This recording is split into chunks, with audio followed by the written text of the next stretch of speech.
Auzubillahi minash-shaytanir-rajim. Bismillahir-rahmanir-rahim. Welcome back, dear students, at Punjab Group of Colleges, Narwal. Today our discussion topic is van der Waals equation for real gases.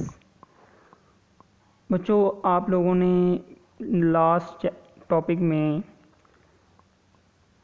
जब non ideal behaviour of gases में दो faulty point पढ़े थे जो van der Waals ने attribute किए थे, तो वो जो दो पास्टुलेट्स पढ़े थे, आज उन्हीं पास्टुलेट्स की हमने करेक्शन करनी है।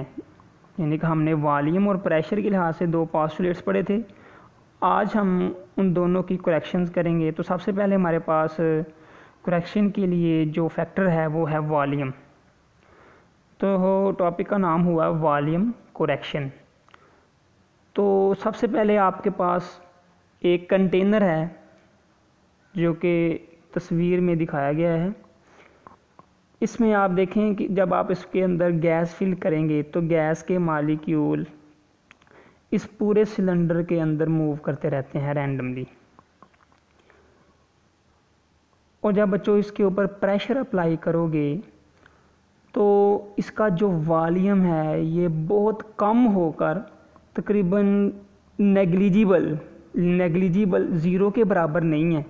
ये पीछे आपने कहा था ना, काइनेटिक थ्योरी ऑफ गैसेस के जो आपने पढ़े थे पास्टुलेट्स में, आपने कहा था कि ये गैस का जो वॉल्यूम है ये नेग्लिजिबल है, लेकिन नेग्लिजिबल नहीं है। लेकिन हम ये कह सकते हैं कि ये ज़ीरो भी नहीं है और ज़ीरो से थोड़ा ज़्यादा है। तो जब आप इसके ऊपर प्रेशर अप्लाई करोगे तो ये वाली डायग्राम आपके पास आ जाएगी।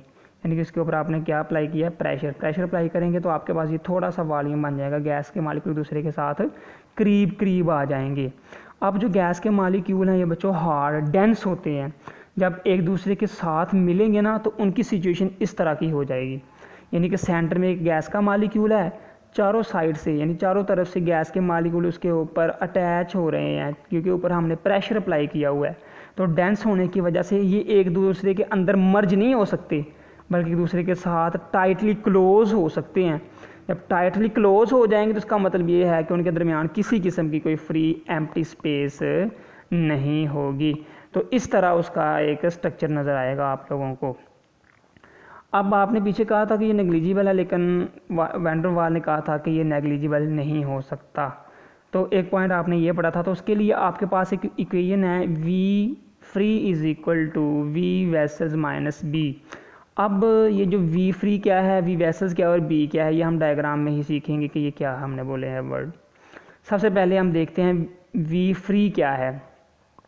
बच्चों, जब गैस के मॉलिक्यूल थे ना सिलेंडर में रैंडमली मूव कर रहे थे, तो आपने इसके ऊपर जब प्रेशर अप्लाई किया था तो ये इसका थोड़ा सारा एरिया ऐसा था जिसके अंदर गैस के मॉलिक्यूल सारे के सारे इकट्ठे हो गए थे। अब इस एरिया को उसको किसका नाम दे दिया था, एक्सक्लूडेड वॉल्यूम का। इसको किसका नाम दे दिया बच्चों, एक्सक्लूडेड वॉल्यूम का। और इसका दूसरा नाम है इफेक्टिव वॉल्यूम। दोनों में से कोई भी नाम इसको दे सकते हो, एक्सक्लूडेड वॉल्यूम और effective volume of 1 mole of a gas. अब वी फ्री किसमें क्या है कि वो वॉल्यूम है जो वेसल्स का ज़्यादातर हिस्सा फ्री है। जो मैंने ये लाइनिंग शो की हुई है इस वेसल्स के अंदर, इतना हिस्सा जो लाइनिंग वाला है ये सारा का सारा क्या है, V free, volume of free container जिसके अंदर गैस मौजूद नहीं है।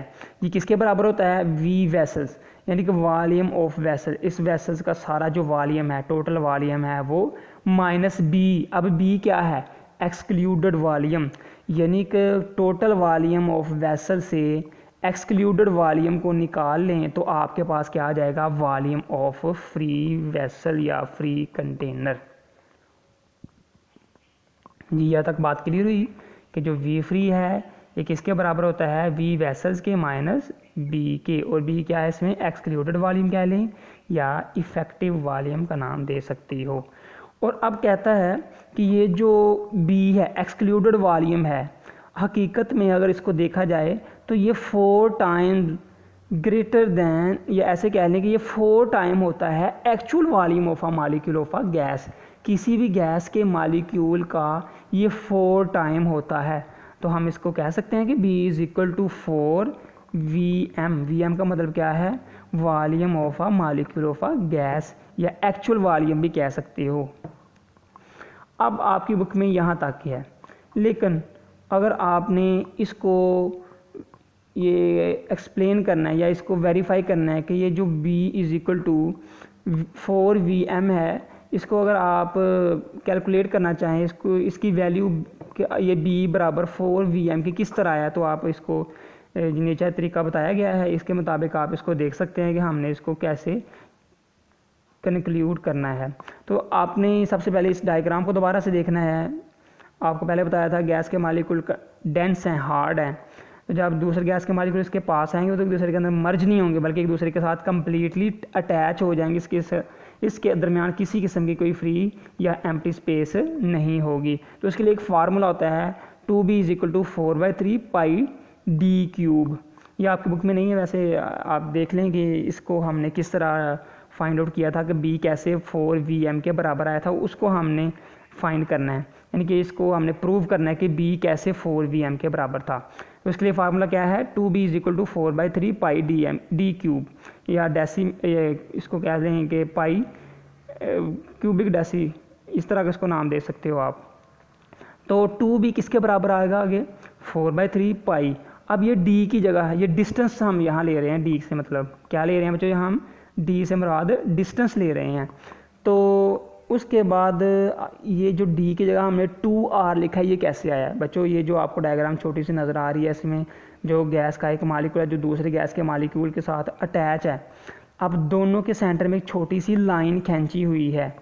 जो लाइन खींची, इसका मतलब क्या है कि दोनों सर्कल्स के सेंटर्स को ये आपस में मिला रही है। तो एक सर्कल के सेंटर को हम R से रिप्रेजेंट करते हैं कि ये एक दायरे का रेडियस है।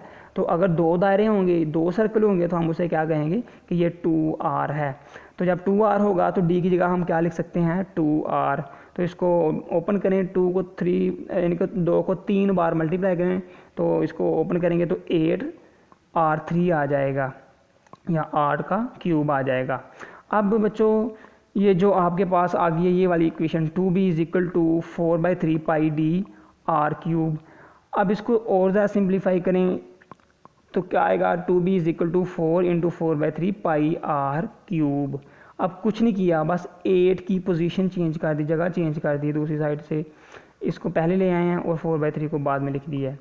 अब ये था 2 के लिए, यानी कि 2 मालिक्यूल्स के लिए। तो अब हमें अगर एक मालिक्यूल के लिए ये चाहिए तो हम क्या करेंगे कि जो 2 इसको ऑफ कर दें, जो 2B है वो उसको 1B कर दें, यानी B रह गया, जो 8 था उसको 4 कर दें। अब ये जो ब्रैकेट वाला फैक्टर है 4/3 पाई R क्यूब, ये बच्चों सारे का सारा Vm के बराबर है। किसके बराबर है, ये Vm के बराबर है। B is equal to 4Vm। अब ये बात हमने जो की है B is equal to 4Vm, ये हमने प्रूव तो कर ली है, लेकिन इसका मतलब क्या है बच्चों, ये जो मैंने डायग्राम बनाई है, अब आप देख रहे हैं कि ये जो रेड वाला सर्कल आपको नज़र आ रहा है, असल में ये जो एरिया इतना या इसका जो डायामीटर है वो, और उससे बाहर जो डॉटेड लाइन आपको नज़र आ रही है, इससे 4 गुना ज़्यादा है।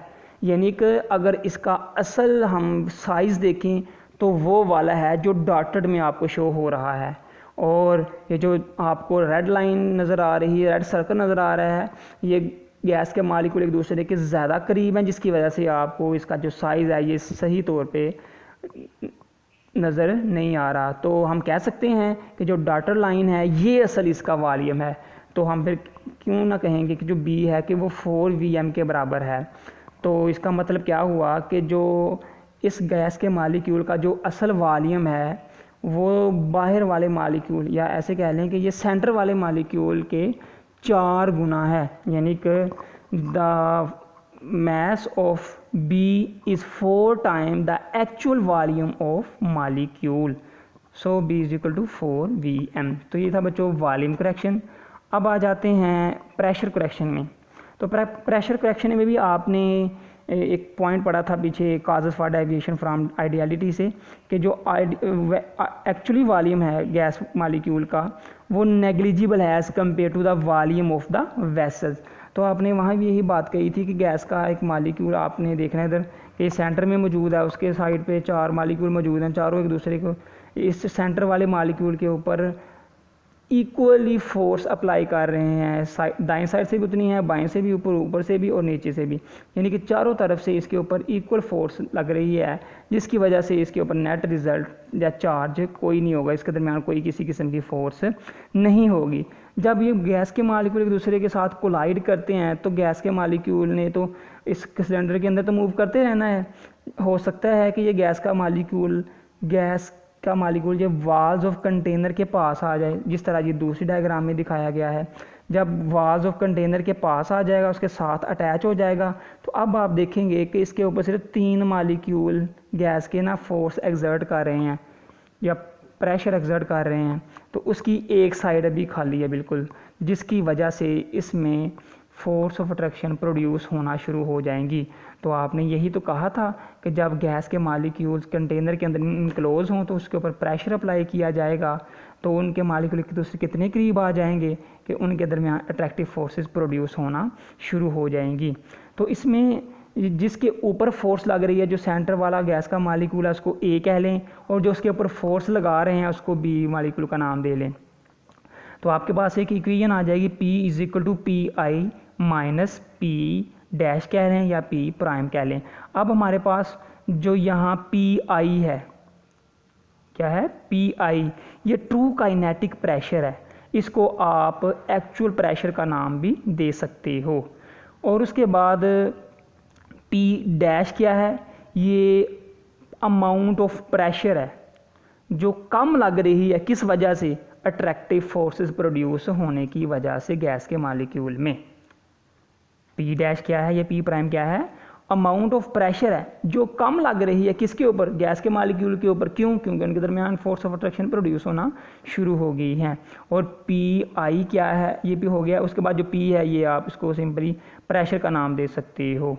तो ये आपके पास इक्वेशन थी, P = PI minus P prime. अब यहाँ से अगर PI की वैल्यू आपको फाइंड करने को कहा जाए तो PI किसके बराबर होगा, PI = P + P डैश के। अब ये जो नीचे एक सर्कल में डायग्राम के साथ जो थोड़ा सा लिखा हुआ है, ये अभी इसको रहने दें क्योंकि ये नेक्स्ट टॉपिक का हिस्सा है, हम इसको नेक्स्ट टॉपिक में एक्सप्लेन करेंगे। तो ऐसा ना हो कि ये लेंथी हो जाए, फिर कुछ बच्चों को प्रॉब्लम भी होती है कि सर आप लेंथी कर देते हैं टॉपिक, जिसकी वजह से हमें ये ना मुश्किल पेश आती है। तो आप ऐसा करें कि थोड़ा थोड़ा पढ़ाया करें। तो इसके मद्देनज़र रखते हुए फिर हम इतना ही आज पढ़ेंगे, जिसमें हमने वॉल्यूम करेक्शन और प्रेशर करेक्शन की बात की है। अब इसके बाद एक छोटी सी बात रह गई है कि P = A/V²। कहता है कि जो हम ऊपर वैल्यू लेके आए हैं P की या P प्राइम की, अगर हम इसको एक कांस्टेंट A के लिहाज से लिखें तो फिर हम इसको किस तरह लिख सकेंगे। तो उसके लिहाज से अगर हम कांस्टेंट A के लिहाज से P की वैल्यू लिखें तो P बराबर आएगा A/V² के, यानी कि the value of P prime in term of constant A which amounts for the attractive forces and the volume V of vessels can be written as P = A/V²। अब ये कैसे आया है, इसको हमने आगे प्रूव भी करना है कि ये हमारे पास P = A/V² कैसे आया है। तो ये हमारा काम नेक्स्ट टॉपिक में होगा। आज के लिए इतना ही काफ़ी है, and thank you for this time.